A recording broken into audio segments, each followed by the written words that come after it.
नमस्कार, SPT news में आपका स्वागत है। पेश है 12 दिसंबर गुरुवार दोपहर 3:15 राजस्थान की 15 बड़ी खबरें। सबसे पहले एक नजर डालते हैं आज की हेडलाइंस पर। राजस्थान के सीएम बोले, प्रदेश में नई युवक और खेल नीति लाएगी सरकार। अविश्वास प्रस्ताव पर नड्डा बोले, ये चेयरमैन को चीयर लीडर कहते हैं। मुख्यमंत्री भजन लाल शर्मा जोधपुर पहुंचे, रोजगार उत्सव में 5,000 लाभार्थियों को देंगे नियुक्ति पत्र। मोदी के प्रोग्राम को फाइनल टच देने पहुंचे योगी, महाकुंभ मेला में बने हॉस्पिटल को देखा, संगम पर गंगा जल का आचमन किया। अगले महीनों से हाथों हाथ मिलेगा बिजली का बिल। और अब खबरें विस्तार से सुनिए। राजस्थान के मुख्यमंत्री भजन लाल शर्मा ने कहा कि सरकार प्रदेश में नई युवक और खेल नीति लाने की तैयारी कर रही है। इसके साथ ही प्रदेश के ओलंपिक में जाने वाले खिलाड़ियों के लिए स्पेशल ट्रेनिंग प्रोग्राम शुरू किया जाएगा। इसमें दुनिया के बेहतरीन कोच प्रदेश के खिलाड़ियों को ट्रेनिंग देंगे। उन्होंने यह घोषणा आज जयपुर के अमर जवान ज्योति पर आयोजित रन का विकसित राजस्थान रैली के दौरान की। इस दौरान मुख्यमंत्री ने खेल मंत्री और प्रदेश भर से जयपुर पहुंचे युवाओं के साथ दौड़ लगाकर रैली की औपचारिक शुरुआत की। मुख्यमंत्री ने बताया कि राजस्थान में युवाओं को खेल के क्षेत्र में बेहतर सुविधाएं उपलब्ध हो। इसको लेकर राइजिंग राजस्थान में खेल विभाग ने 15,000 करोड़ के एमओयू किए हैं, जिससे आने वाले समय में प्रदेश के युवा और खिलाड़ियों को बेहतर सुविधा मिल सकेगी। संसद के शीतकालीन सत्र के 13वें दिन गुरुवार को भाजपा ने राज्यसभा में शून्यकाल के दौरान अविश्वास प्रस्ताव का मुद्दा उठाया। भाजपा अध्यक्ष और स्वास्थ्य मंत्री जेपी नड्डा ने कहा कि विपक्ष राज्यसभा के चेयरमैन जगदीप धनखड़ को चीयर लीडर कहता है, उनकी मिमिक्री करता है। कांग्रेस बताती क्यों नहीं कि सोनिया सोरेस का क्या कनेक्शन है। इस दौरान विपक्ष ने जमकर हंगामा किया। हंगामे के बीच राज्यसभा की कार्यवाही दोपहर 2 बजे तक के लिए स्थगित कर दी गई। उधर लोकसभा के शुरू होते ही टीएमसी सांसद कल्याण बनर्जी के ज्योतिरादित्य सिंधिया के खिलाफ दिए गए बयान को लेकर हंगामा हुआ। राजस्थान की भाजपा सरकार का 1 साल पूरा होने पर गुरुवार को मारवाड़ इंटरनेशनल सेंटर में आयोजित होने वाले राज्य स्तरीय कार्यक्रम मुख्यमंत्री भजन लाल शर्मा शिरकत करने जोधपुर पहुंचे।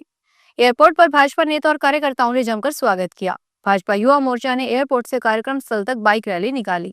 मुख्यमंत्री 12:30 पर जोधपुर एयरपोर्ट पहुंचे। वहां भाजपा नेता व कार्यकर्ता मुख्यमंत्री का स्वागत किया। वहां से मुख्यमंत्री पॉलिटेक्निक कॉलेज स्थित मारवाड़ इंटरनेशनल सेंटर में मुख्यमंत्री रोजगार उत्सव में 5,000 लाभार्थियों को नियुक्ति पत्र, ट्राईसाइकिल, स्कूटी वितरण, कृत्रिम अंग वितरण, आयुष्मान कार्ड सौंपेंगे। प्रयागराज महाकुंभ की तैयारियों के बीच कल शुक्रवार को पीएम मोदी प्रयागराज आ रहे हैं। मोदी के प्रोग्राम की तैयारियों को फाइनल टच देने के लिए योगी आज पहुंचे हैं। सबसे पहले वे महाकुंभ क्षेत्र में बने मोदी की जनसभा स्थल पहुंचे। यहां मोदी के मंच को देखा। इसके बाद महाकुंभ के सेक्टर 1 में बने केंद्रीय अस्पताल को देखा। इसका कल उद्घाटन मोदी करेंगे। संगम में योगी ने गंगा जल का आचमन किया। किला घाट पर जहां मोदी गंगा की पूजा करेंगे, उस जगह भी योगी ने तैयारियां देखी।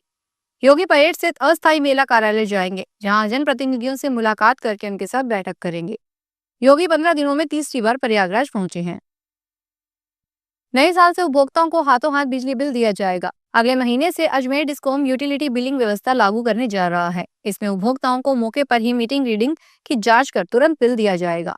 विद्युत निगम में वर्तमान में हर 2 माह में बिल आते हैं, लेकिन इस व्यवस्था के तहत अब मासिक बिलिंग यानी कि अब हर माह में बिल मिलेंगे। उपभोक्ता अपनी इच्छा अनुसार तुरंत मौके पर बिल भी जमा करवा सकता है। इसकी रसीद भी उसे मौके पर ही बिजली कर्मी की ओर से दे दी जाएगी। डिस्कॉम की ओर से सर्किल की सभी डिवीजनों में 20-20 मशीनें दी जा रही है। झालावाड़ पुलिस लाइन परिसर में पुलिस अधिकारियों कर्मचारियों की संपर्क सभा एचपी ऋचा तोमर की अध्यक्षता में आयोजित हुई।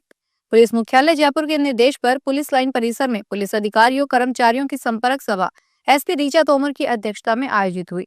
सभा में एडिशनल एसपी चिरंजी लाल मीना, महिला अनुसंधान cell Vijay Kumar, line police से सीआई बाबूलाल मीना सहित विभिन्न स्थानों के 275 पुलिस अधिकारी कर्मचारी और मंत्रालयिक कर्मचारी शामिल हुए।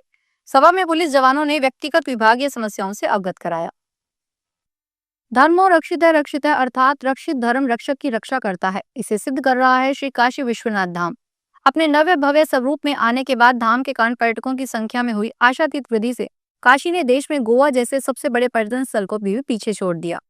केवल बाबा धाम की बात करें तो कल शुक्रवार को अपनी नव्यता के 3 वर्ष पूरे करने के पूर्व ही धाम में अब तक 16 करोड़ से अधिक श्रद्धालु पहुंचकर बाबा श्री काशी विश्वनाथ के चरणों में अपनी श्रद्धा निवेदित कर चुके हैं। पर्यटकों और श्रद्धालुओं की संख्या बढ़ने से यहाँ के व्यापारियों के व्यापार में 30 गुना तक उछाल आया है। बीकानेर जिले के मुकाम धाम के पीठाधीश्वर स्वामी रामानंद जी ने हरियाणा के नेता कुलदीप बिश्नोई की ओर से दी गई अखिल भारतीय बिश्नोई महासभा के संरक्षक पद की ऑफर को ठुकरा दिया है। उनका एक वीडियो सामने आया है जिसमें वे बिश्नोई समाज के लोगों से कह रहे हैं कि उन्हें संरक्षक पद नहीं चाहिए।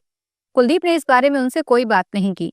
इस पद पर किसी और की नियुक्ति होनी चाहिए। इससे पहले कुलदीप बिश्नोई ने देवेंद्र बूड़िया की जगह पर परशुराम बिश्नोई को प्रधान बनाया था और परशुराम ने भी इस पद को लेने से इनकार कर दिया। दिल्ली एनसीआर में कोल्ड वेव की दस्तक हो चुकी है। मौसम विभाग के मुताबिक दिल्ली में 12 दिसंबर की सुबह न्यूनतम तापमान 4 डिग्री सेल्सियस पहुंच गया। दिल्ली के न्यूनतम तापमान में आगे और भी गिरावट होने की संभावना जताई जा रही है। मौसम विशेषज्ञों का कहना है कि बर्फ से ढकी पहाड़ियों से आ रही ठंडी हवाओं और साफ आसमान के कारण तापमान में गिरावट आई है। बुधवार सुबह न्यूनतम तापमान 4.9 और गुरुवार सुबह 4 डिग्री तक पहुंच गया। सर्दी बढ़ने के साथ ही दिल्ली एनसीआर की हवा की गुणवत्ता में भी सुधार हुआ है। रेलवे अब राजस्थान के कोटा से कुंभ मेले में जाने के लिए विशेष ट्रेन चलाएगा। यह विशेष ट्रेन 17 जनवरी से शुरू होने वाली है। इस विशेष रेलगाड़ी को सोगरिया उपनगरीय स्टेशन से बनारस तक चलाएगा, जिसके तहत ट्रेन नंबर 09801 सोगरिया से बनारस के बीच आने और जाने के 7 फेरे करेगी। कोटा से वाराणसी के लिए 17 जनवरी से 7 फरवरी के बीच हर मंगलवार और शुक्रवार को रवाना होगी। वहीं वापसी में बनारस से 18 जनवरी से 8 फरवरी के बीच हर बुधवार और शनिवार को चलेगी। ट्रेन में सभी श्रेणी के 22 कोच लगाए जाएंगे। भरतपुर जिले में सर्दी के तेवर तेज हो गए हैं। जिले के बयाना कस्बे में न्यूनतम तापमान जमाव बिंदु पर पहुंच चुका है। कई इलाकों में बर्फ भी जम गई है। कारों की छत और मैदानी इलाकों में बर्फ की परत जम गई है। कड़ाके की सर्दी ठिठुरन बढ़ गई है। राजस्थान कर्मचारी चयन बोर्ड ने 52,400 से ज्यादा पदों पर चतुर्थ श्रेणी के पदों पर वैकेंसी निकाली है। इसके लिए अगले साल 21 मार्च से आवेदन प्रक्रिया शुरू होगी, जो 19 अप्रैल तक चलेगी। बोर्ड के अध्यक्ष आलोक राज ने बताया कि इसके बाद अभ्यर्थियों को फॉर्म करेक्शन का वक्त दिया जाएगा। सितंबर में कंप्यूटर आधारित या फिर टैबलेट आधारित परीक्षा का आयोजन होगा। इसमें से 2 गुना अभ्यर्थियों को डॉक्यूमेंट वेरिफिकेशन के लिए बुलाया जाएगा। उसके आधार पर उम्मीदवारों का सिलेक्शन किया जाएगा। जोधपुर के सूरसागर थाने में 44 दिन से अपने बेटे को ढूंढ रहे परिजनों को आखिरकार उनका 15 वर्षीय बेटा मिल गया। परिजनों ने उसे मोबाइल नहीं दिलाया था और दोस्तों के साथ घूमने फिरने से रोक लगाई थी। ऐसे में वह घर छोड़कर निकल गया। परिजनों ने अपहरण का मामला दर्ज करवाया। किशोर ने 25 नवंबर को पिता की कंस्ट्रक्शन साइट देखकर आकर घर से निकला।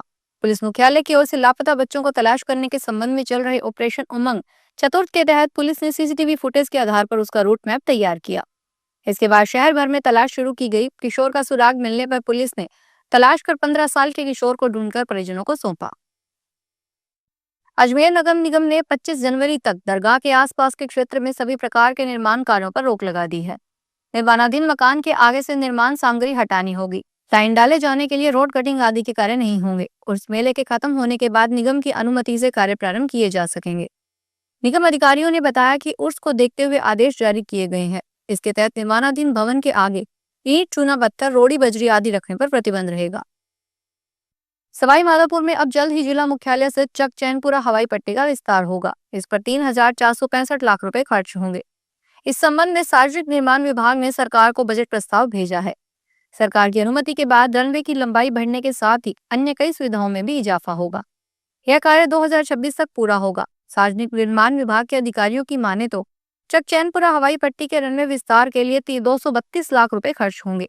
इसके लिए सरकार को प्रस्ताव भी भेजा है। सरकार से वित्तीय स्वीकृति के बाद रनवे की लंबाई 800 फीट और बढ़ा दी गई है।